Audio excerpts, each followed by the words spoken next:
Hello friend, मुझे आशा है कि आप सभी लोग बहुत अच्छे होंगे। इस वीडियो के अंतर्गत हम लोग एक बहुत इंपॉर्टेंट टॉपिक की चर्चा करने जा रहे हैं। अगर आप इस वीडियो को ध्यान से देखेंगे तो आपको एक बेसिक कॉन्सेप्ट की बहुत जबरदस्त क्लैरिटी मिलने वाली है। ध्यान से देखिएगा किस बात की चर्चा हम लोग करने जा रहे हैं। मेरा मेन उद्देश्य है इस वीडियो का कि आपको अनुपात, भिन्न और भाग में अंतर स्पष्ट हो। देखिए, लिखा गया है 1:2, 1/2, 1/2। अगर मैं पूछूं तीनों को हल करने का क्या मेथड है, तो आप कहेंगे 1:2 को हल करने का मेथड है 1/2 से भाग दीजिए। 1/2 का मतलब है 1/2 से भाग दीजिए, और 1/2 का मतलब है 1/2 से भाग दीजिए।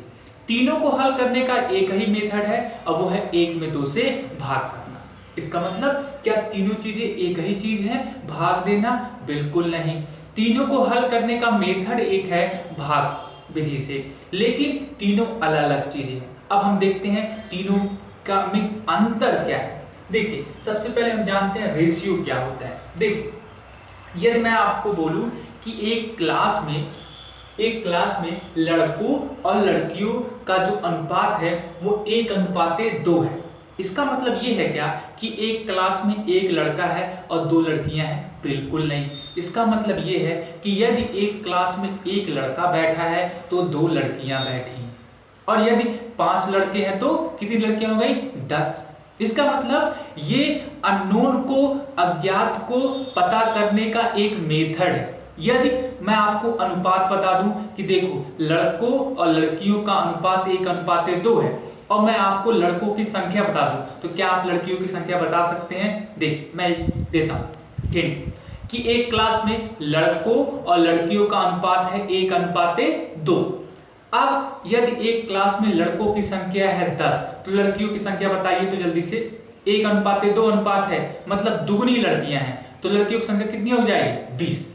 तो अनुपात जो है वो अननोन, अज्ञात को पता करने का एक मेथड है जब हमें अनुपात दिया जाएगा। बात क्लियर है? इसको कैसे हल करते हैं हम लोग अनुपात वाले वीडियो में देखेंगे। अभी बस ये समझते रहिए कि अनुपात होता क्या है। अनुपात, यदि किसी एक वस्तु की मात्रा अगर दी गई है तो दूसरे वस्तु की मात्रा हम लोग निकाल सकते हैं, या एक संख्या दी गई है तो दूसरी संख्या हम लोग निकाल सकते हैं। बात क्लियर है? ठीक है। अब देखिए भिन्न, भिन्न का क्या इंपॉर्टेंस है। देखिए, यदि हमारे पास कुछ सामान है और मेरे पास सामान रहते हुए भी मैं अगर उन सामान को बांट नहीं सकता, उस स्थिति को रिप्रेजेंट करने के लिए, उस मजबूरी को रिप्रेजेंट करने के लिए हम लोग भिन्न का इस्तेमाल करते हैं। एक एग्जाम्पल सुनिए, अभी आपको कुछ समझ में नहीं आया होगा, अब एग्जाम्पल से समझ में आ जाएगा। ध्यान से देखिए। अब बताइए, यदि मान लिया आपके मामा जी आए हुए हैं, ठीक है, मामा जी आए हुए हैं, और आपके घर में एक बहुत बढ़िया मिठाई आई हुई है, लेकिन वो 2 ही पीस है, 2 ही बस मिठाई बची हुई है, और आपके मामा जी लोग 3 लोग आए हुए हैं। अब बताइए, क्या आप उस मिठाई को मामा जी लोग को देंगे? आपके पास 2 ही है और 3 लोग बैठे हुए हैं, क्या करेंगे? नहीं देंगे। क्यों? क्योंकि हमारे पास सामान कम है, लोग ज्यादा हैं, मेरे पास सामान रहते हुए भी मैं दे नहीं सकता। देखिए, एक जनरल रूल है कि यदि किसी सामान को अगर किसी को बांटना है, किसी को देना है, तो कम से कम एक एक सामान सबको बराबर बराबर मिलना चाहिए। बात क्लियर है? देखिए, यदि मेरे पास 2 मोबाइल फोन है और मेरे 3 बच्चे खड़े हैं और मुझे बांटना है, तो क्या आप सामान बांटेंगे? बिल्कुल नहीं बांटेंगे। सामान बांटने का एक जनरल रूल है कि सबको बराबर बराबर सामान मिलना चाहिए, और कम से कम सभी लोग को एक एक सामान मिलना चाहिए। तो यदि हमारे पास सामान कम है, जो चीजें अंश में होती हैं वो हमारे सामान को रिप्रेजेंट करती हैं, और जो चीजें हर में होती हैं वो ये दर्शाती हैं कि कितने लोगों में बांटना है। अब ध्यान से देखिएगा, लिखा गया है 3/4। 3/4 का मतलब है कि मेरे पास 3 सामान है और 4 लोगों में बांटना है। अब कुछ लोग सोच रहे होंगे कि सर, ध्यान से देखिएगा, कुछ लोग ऐसा सोच रहे होंगे कि कहीं कहीं तो मैं इस तरीके से भी देखता हूं, लिखा रहता है 12/3 भी तो लिखा रहता है, तो 12/3 को मतलब हो गया 12 सामान है और 3 लोगों में बांटना है। इसका मतलब ये तो भिन्न गलत हो गई। ये तो भिन्न का कॉन्सेप्ट गलत हो गया, लेकिन किताबों में 12/3 भी लिखा रहता है। अब ध्यान से सुनिएगा और कॉन्सेप्ट को क्लियर करने की कोशिश करिएगा। देखिए, फ्रैक्शन के दो टाइप होते हैं। फ्रैक्शन के कितने टाइप होते हैं? दो। कौन कौन से? इम्प्रॉपर फ्रैक्शन और प्रॉपर फ्रैक्शन। प्रॉपर फ्रैक्शन मतलब उचित भिन्न, प्रॉपर फ्रैक्शन मतलब उचित भिन्न, और इम्प्रॉपर जो उचित भिन्न नहीं है, मतलब सही भिन्न नहीं है। ध्यान से देखिएगा, यदि एक भिन्न का, यदि किसी भी भिन्न का अंश जो है, अंश जो है वो बड़ा है और हर छोटा है, अंश बड़ा है हर छोटा है, तो हम उसे इम्प्रॉपर फ्रैक्शन कहते हैं। मतलब सही भिन्न कहते ही नहीं है, मतलब भिन्न को रिप्रेजेंट करने की आवश्यकता नहीं है। ये 12/3 जो है इम्प्रॉपर फ्रैक्शन है, मतलब इसको भिन्न के रूप में रिप्रेजेंट करने की आवश्यकता नहीं है। लिखा गया है 3/7, जहां पे अंश छोटा है, हर बड़ा है, सामान कम है, लोग ज्यादा है, यही मेरा प्रॉपर फ्रैक्शन होता है, यही मेरी उचित भिन्न होती है, और यही भिन्न को रिप्रेजेंट करने का सही तरीका है। अब ध्यान से देखिएगा, कहीं पे लिखा गया, ध्यान से देखिएगा, कहीं पे लिखा गया है 13/3, 13/3 कहीं लिखा गया है। अब देखो 13/3 लिखा गया ना बाबू, 13/3 का मतलब है 13 समान है और 3 लोगों में बांटना है। क्या ये भिन्न को रिप्रेजेंट करने का सही तरीका है? बिल्कुल नहीं।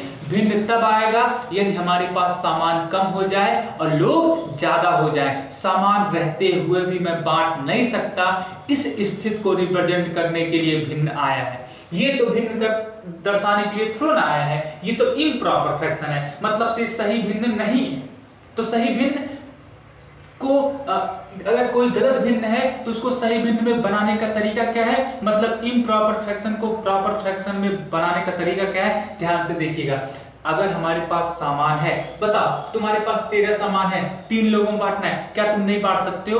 बांट सकते हो। कैसे बांटोगे? भाग दोगे। 13 में 3 से भाग दीजिए, ध्यान से देखिएगा, 13 में 3 से भाग दीजिए तो हो जाएगा 3 चौके 12। कितनी बार जाएगा? 4, शेष बचेगा 1। अब हम इसको लिखेंगे 4 सही 1/3। देखिए इसका क्या मतलब है? 4 सही 1/3 का क्या मतलब है?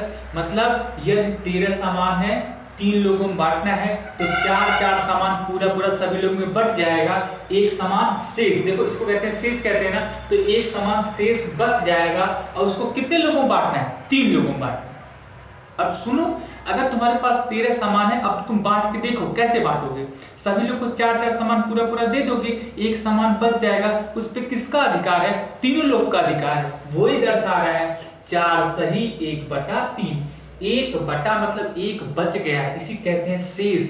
एक शेष बच गया है, कितने लोगों को बांटना है? 3 लोगों को। क्या एक समान है? क्या 3 लोगों को आप बांट सकते हैं? बिल्कुल नहीं। इसी स्थिति को दर्शाने के लिए हम लोग भिन्न का इस्तेमाल करते हैं, और ये एक सही भिन्न है।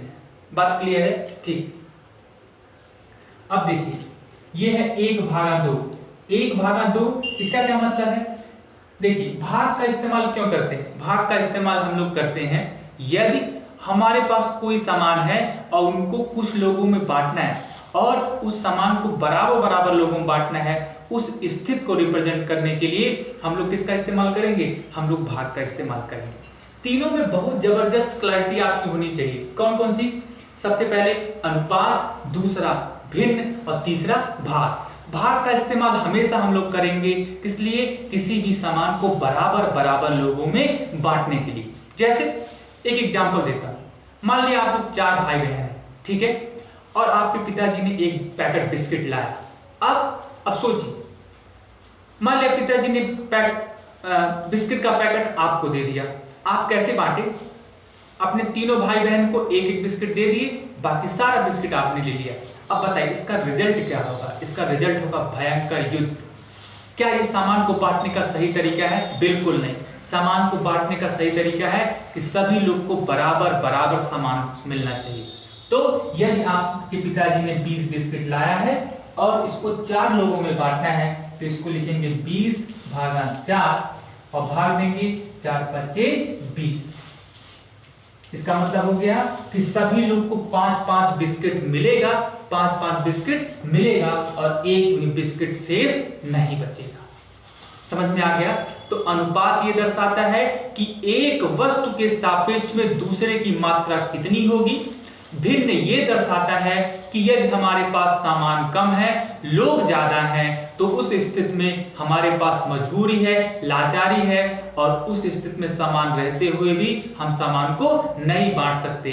और भाग का इस्तेमाल इसलिए करते हैं कि यदि हमारे पास सामान है और लोगों को बराबर बराबर बांटना है, कितना कितना सामान लोगों को मिलेगा, इस स्थिति को रिप्रेजेंट करने के लिए भाग आया है।